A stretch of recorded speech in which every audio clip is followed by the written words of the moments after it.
अस्सलाम वालेकुम वरहमतुल्लाहि वबरकातुहू। उम्मीद है आप लोग सब खैरियत से होंगे। मैं भी अल्हम्दुलिल्लाह अल्लाह का लाख लाख शुक्र एहसान खैरियत से। आज जिस वीडियो रिएक्शन देने आ रहे हैं आरिफ नेटवर्क चैनल का नाम है। इनके चैनल का लिंक मैं डिस्क्रिप्शन बॉक्स में दे दूँगा। आप लोग इनके चैनल को सब्सक्राइब करिएगा, मेरी वीडियो को ये पूरा एंड तक देखिएगा।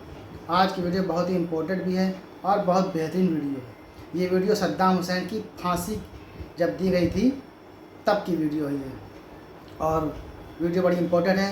वीडियो को एंड तक ज़रूर देखिएगा और अपनी राय कमेंट बॉक्स में ज़रूर बताइएगा।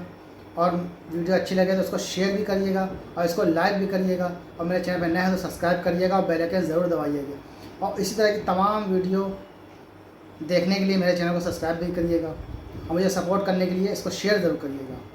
तो आइए, सद्दाम हुसैन की फांसी जब दी गई थी तो कुछ लोगों का कहना है कि उनकी कब्र को खोद के बॉडी निकाली गई थी। सच्चाई हकीकत क्या है ये किसी को भी नहीं पता अभी तक के। तो इस वीडियो के ज़रिए से हम लोग जानने की कोशिश करेंगे कि आखिर सद्दाम हुसैन को जो फांसी दी गई थी तो उसकी वीडियो उनकी कब्र को कैसे खोला गया या नहीं खोला गया, हकीकत क्या है, इस वीडियो के ज़रिए से हम लोग जानने की कोशिश करेंगे। तो चलिए पहले वीडियो देखते हैं, उसके बाद हम लोग बात करते हैं। दोस्तों, इस वक्त हमारी दुनिया में लगभग 50 से भी ज़्यादा मुस्लिम देश मौजूद हैं और इन सभी देशों की ज़मीन पर वक्त वक्त पर बहुत सारे बड़े छोटे अच्छे और बुरे हर तरह के लीडर पैदा होते रहे हैं। मगर अगर बात करें सिर्फ पिछले 50 से 60 सालों की, तो इस पूरे दौर में पूरी मुस्लिम दुनिया में जिस लीडर ने सबसे ज़्यादा शोहरत और सबसे ज़्यादा ताकत हासिल की थी वो कोई और नहीं बल्कि सद्दाम हुसैन थे। वही सद्दाम हुसैन के जिन्होंने एक लंबे वक्त तक इराक देश पर राज किया था। इस दौर में सद्दाम हुसैन न सिर्फ इराक के ही सबसे ताकतवर नेता थे बल्कि दुनिया के भी सबसे ताकतवर नेताओं की लिस्ट में उनका नाम टॉप पर आया करता था। शोहरत के मामले में भी उस दौर में शायद ही कोई ऐसा नेता था कि जो उनको टक्कर देता हो। मगर फिर अमेरिका देश की तरफ से उनके ऊपर बहुत सारे बड़े बड़े और खतरनाक इल्जामात लगाना शुरू किए गए, जिसके नतीजे में पहले जंग हुई, बाद में सद्दाम हुसैन की गिरफ्तारी हुई और आखिरकार 30 दिसंबर 2006 को उनको फांसी के फंदे पर भी चढ़ा दिया गया। दोस्तों, हैरानी की बात यह है कि सद्दाम हुसैन को जिस दिन फांसी दी गई थी इस्लामिक कैलेंडर के मुताबिक उस दिन ज़िलहिज्जा की 10 तारीख थी, यानी वही तारीख के जिस दिन मुसलमान ईद मनाते हैं, वो भी वो ईद के जिसमें मुसलमानों के यहाँ कुर्बानी दी जाती है। इसके अलावा एक हैरानी की बात यह भी है कि सद्दाम हुसैन की फांसी शायद इतिहास की वो इकलौती फांसी है कि जिसकी वीडियो को पूरी दुनिया में शेयर किया गया था, यानी जिसके फांसी के पूरे प्रोसेस को पूरी दुनिया ने अपनी आंखों से देखा था। हर इंसान सद्दाम हुसैन की फांसी को उस दौर में अपने मोबाइल या फिर अपनी टीवी की स्क्रीन पर देख रहा था। आपको बताते चलें कि जब सद्दाम हुसैन को फांसी से पहले जेल में कैद किया गया था तो उनकी हिफाजत करने के लिए उनके ऊपर 12 स्पेशल कमांडोज को तैनात किया गया था। ये वो 12 स्पेशल कमांडोज थे कि जिनको बहुत सारी फौजों से सिलेक्ट किया गया था। ये सारे के सारे अपने डिपार्टमेंट के एक्सपर्ट माने जाते थे। मगर हैरानी की बात यह है कि जिन स्पेशल कमांडोज को सद्दाम हुसैन की हिफाजत के लिए रखा गया था वो कमांडोज खुद सद्दाम हुसैन के दोस्त बन गए थे।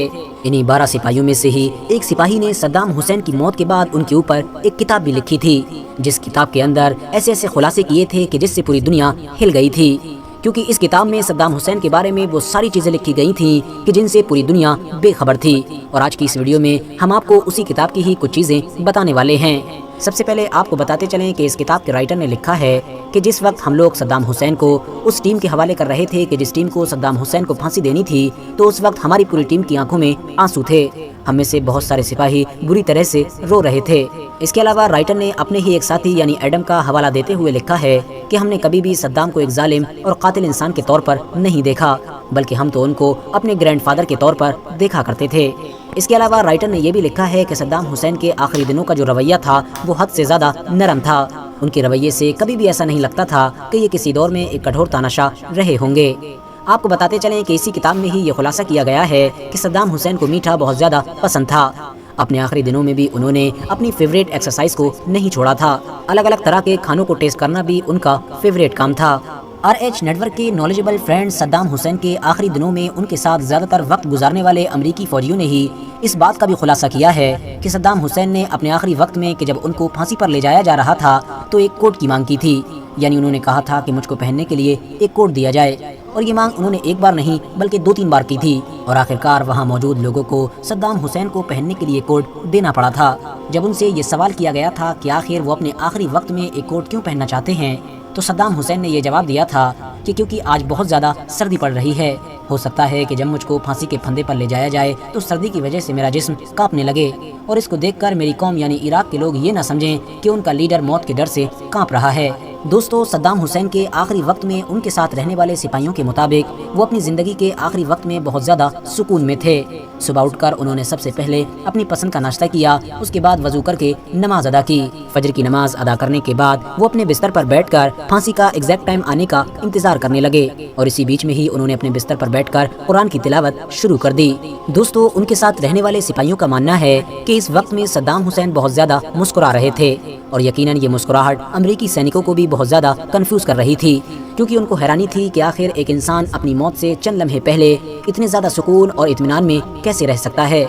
दोस्तों, फांसी हो जाने के बाद सद्दाम हुसैन की बॉडी को एक फौजी हेलीकॉप्टर की मदद से तिकरीज शहर के उसी गांव में ही पहुंचा दिया गया था कि जिस गांव में सद्दाम हुसैन की पैदाइश हुई थी और वहां पर ही उनकी बॉडी को दफना दिया गया था। उसके बाद उसके ऊपर एक मकबरा भी बना दिया गया था।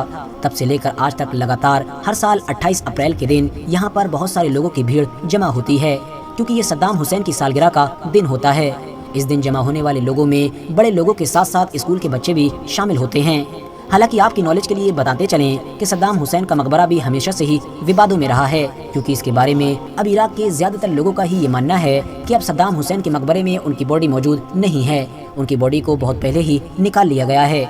अब ये बॉडी उनकी कब्र से किसने निकाली, इस बारे में अलग अलग राय रखी जाती हैं। कुछ लोगों का मानना है कि जब सन 2015 के करीब में इराक की फौज और ISIS के बीच लड़ाई शुरू हुई थी, तो उसी लड़ाई में ही सद्दाम हुसैन के इस मकबरे को तबाह कर दिया गया था, जिसकी वजह से उनकी लाश भी उनकी कब्र से गायब हो गई थी। जबकि कुछ लोगों का ये भी मानना है कि एक ऐसा शिया संगठन कि जो सद्दाम हुसैन से हद से ज्यादा नफरत किया करता था, उसने सद्दाम हुसैन के मकबरे पर बॉम्ब से अटैक करके उनकी बॉडी को उनकी कब्र से गायब कर दिया है।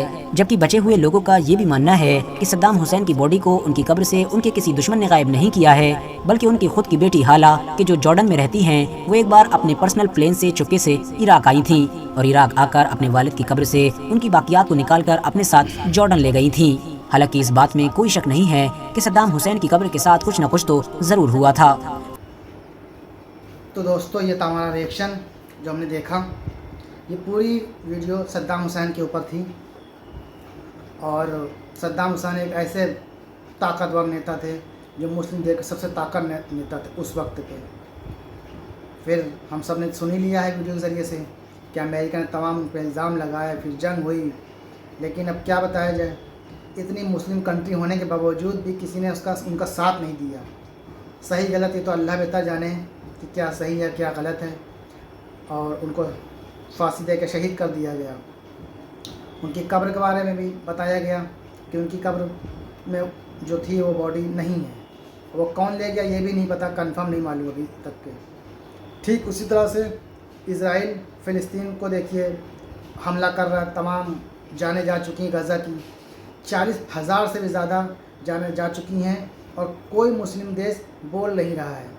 इसी तरह से और ये हम लोग को सब इबरत लेनी चाहिए कि मुसलमान जो गुमराह हो गए हैं वो एक हो जाएं फिर से, क्योंकि एकता बड़ी ताकत है। एक हो जाएंगे तो कोई मजाल नहीं है कि कोई किसी पे हमला कर सके, लेकिन एक नहीं है, इसीलिए ऐसा हो रहा है। मुसलमान कौम को हर जगह दबाया जा रहा है और हम सब हालात देख ही रहे हैं कि कोशिश करें अल्लाह के रुजू हो जाएं, अल्लाह को सजदा करें और अल्लाह से दुआएं मांगें, सब के लिए दुआ करें, पूरे उम्मत मुस्लिमा के लिए दुआ करें और गज़ा के लिए ख़ास करके दुआ करें और पूरे मुल्क हिंदुस्तान की भी दुआ करें, यहाँ भी अमन अमान सुकून हमेशा बरकरार रहे। तो बस यही गुजारिश है आपसे। उम्मीद है वीडियो आप लोगों को अच्छी लगी होगी, अच्छी लगे तो इसको शेयर ज़रूर करिएगा। फिर मिलेंगे इंशाअल्लाह मैं चाहता हूँ नेक्स्ट वीडियो में, तब तक के लिए अस्सलाम वालेकुम व रहमतुल्लाहि व बरकातहू।